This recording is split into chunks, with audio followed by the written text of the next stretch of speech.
Baik, Assalamualaikum warahmatullahi wabarakatuh. Perkenalkan, saya Syafarani Mujidi Stantri dari kelas MN22M, Program Studi Manajemen. Izinkan menjelaskan sedikit tentang yogurtku. Yang pertama, ada latar belakang dari yogurt. Yogurt adalah minuman sehat yang terbuat dari fermentasi susu sapi. Istilah yogurt juga berasal dari bahasa Turki yang berarti susu asam. Yogurt diartikan sebagai bahan makanan yang berasal dari susu sapi dengan bentuk menyerupai es krim yang rasanya sedikit asam. Yogurt ini tidak hanya enak dimakan tetapi juga baik bagi kesehatan, serta rendah lemak dan masih banyak manfaat lainnya.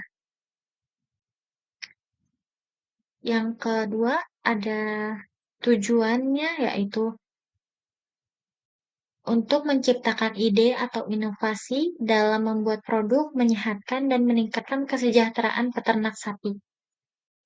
Selanjutnya, ada macam-macam nutrisi untuk tubuh. Yang pertama ada makronutrien yang dibutuhkan tubuh dalam jumlah besar, seperti karbohidrat, lemak, dan protein.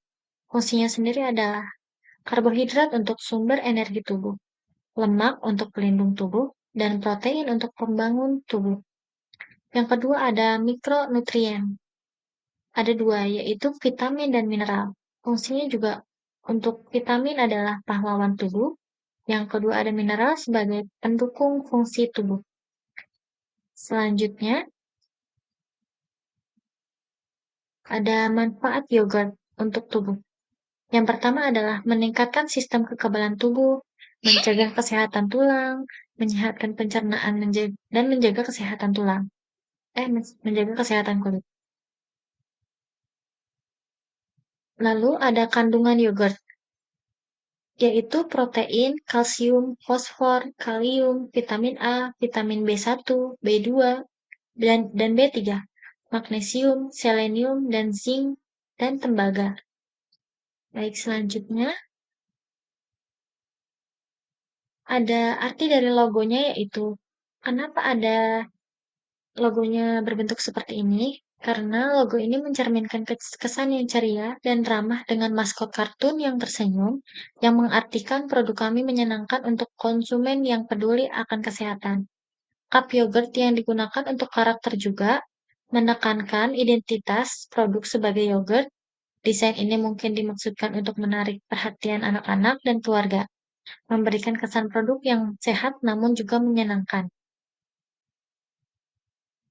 Selanjutnya ada aspek pasar dan peluang bisnis.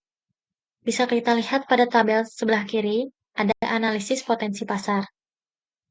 Peluang bisnisnya yaitu secara geografis adalah target utama pada area bisnis yogurt ini adalah lingkungan sekolah dan pusat kota atau area perkantoran. Untuk secara demografisnya, yaitu anak-anak, pelajar, pekerja, dan masyarakat yang sadar akan pentingnya kesehatan. Lalu ada tabel di sebelah kanan, yaitu analisis potensi pasar yang dipilih. Analisis pasar yang dipilih adalah pelajar dan pekerja, karena pelajar dan pekerja cenderung mencari cemilan sehat dan praktis untuk mendukung gaya hidup aktif. Baik. Selanjutnya ada aspek pasar dan peluang bisnis juga. Dengan permintaan yang terus meningkat untuk produk sehat dan fungsional, usaha yogurt memiliki peluang pasar yang sangat menjanjikan. Wirausahawan harus memanfaatkan tren konsumen yang semakin peduli pada kesehatan, memperluas kehadiran digital melalui e-commerce, dan berinovasi dalam varian produk seperti mengadaptasi perubahan preferensi konsumen dan perkembangan teknologi pemasaran. Selanjutnya ada aspek keuangan. Untuk biaya tetap atau investasi awal untuk usaha ini adalah 385.075.000.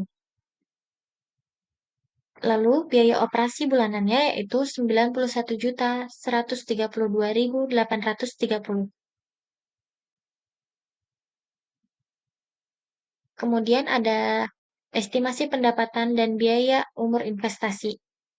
Estimasi pendapatannya yaitu untuk harian sekitar 2.500.000 per hari untuk bulanan yaitu 75 juta per bulan, dan untuk tahunan yaitu 900 juta per tahun. Lalu estimasi biaya tahunan,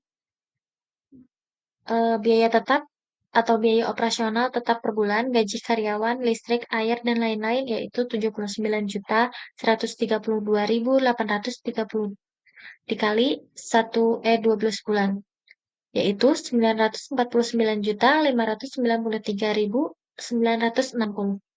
Lalu ada biaya variabel seperti bahan baku, perawatan, dan biaya konsumsi, biaya promosi, yaitu 12 juta per bulan dikali 12 bulan, yaitu 144 juta. Total biaya operasional tahunan yaitu 805.593.960 per tahun. Lalu ada estimasi laba tahunan, yaitu sebesar 94.406.040 rupiah per tahun. Lalu, kemudian ada cash flow dan cost of capital. Rumusnya adalah penyusutan atau untuk mencari penyusutan yaitu investasi dikurangi modal kerja di umur ekonomis. Investasinya itu 385 juta 075 ribu yang tadi dikurangi oleh 79 juta 075 ribu dibagi 5 tahun sama dengan 61 juta 200 ribu per tahun. Lalu bisa kita dapatkan untuk hasil PIV kas bersihnya yaitu 389.446.831.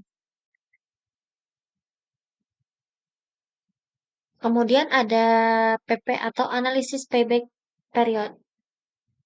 Investasi awal yang tadi dikurangi oleh kas bersih tahun 1 dan kas bersih tahun 2. Hasilnya adalah 83.303.128. Lalu dibagi oleh PP kas bersih 3, yaitu dikali 12 bulan sebesar 7,2 atau bisa kita hitung dengan 2 tahun selama 2 tahun dan 7 bulan. Artinya untuk usaha ini, untuk kembali modal lagi itu sekitar 2 tahun 7 bulan. Lalu average rate of return.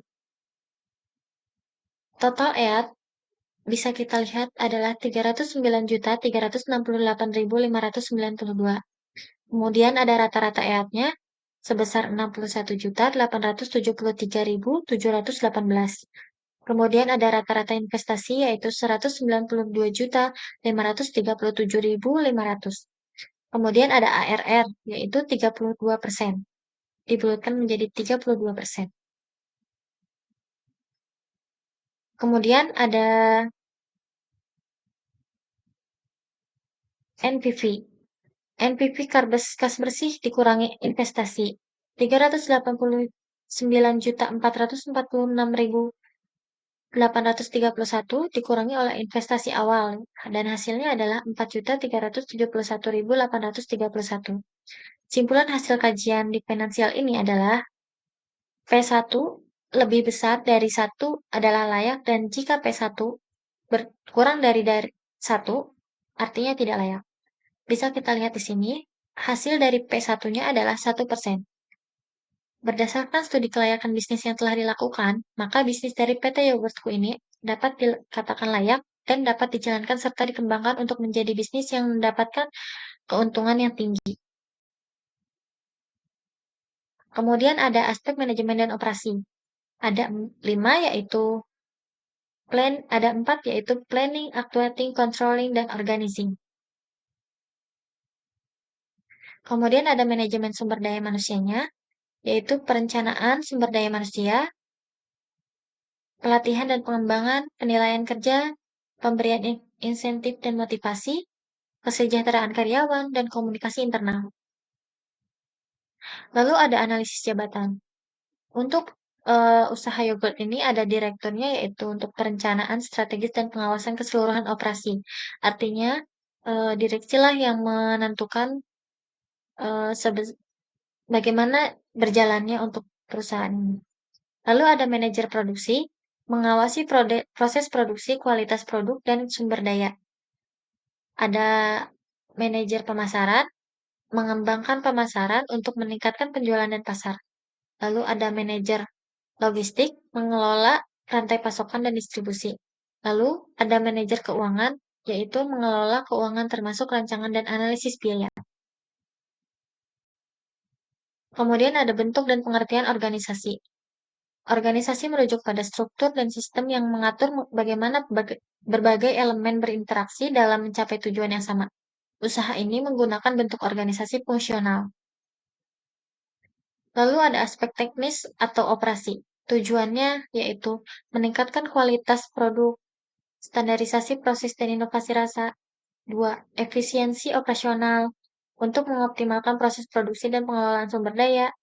Ketiga, ada keamanan pangan untuk menerapkan sistem manajemen keamanan pangan. Keempat, ada pengembangan teknologi untuk investasi dalam teknologi baru atau riset dan pengembangan R&D. Dan yang terakhir ada sustainabilitas, yaitu praktik ramah lingkungan. Lalu ada tujuan dan dampak dari analisis dampak lingkungan atau AMDAL. Ada 4, yaitu dampak terhadap tanah, dampak terhadap air, dampak terhadap udara, dan dampak terhadap manusia. Untuk keterangannya sendiri yaitu untuk terhadap tanah sebagai penggunaan lahan dan pembuangan limbah. Lalu ada untuk udara emisi gas atau bau dan polusi udara. Dampak terhadap air yaitu penggunaan air dan pencemaran air. Lalu yang terakhir ada dampak terhadap manusia yaitu kesehatan masyarakat dan pekerjaan dan ekonomi lokal.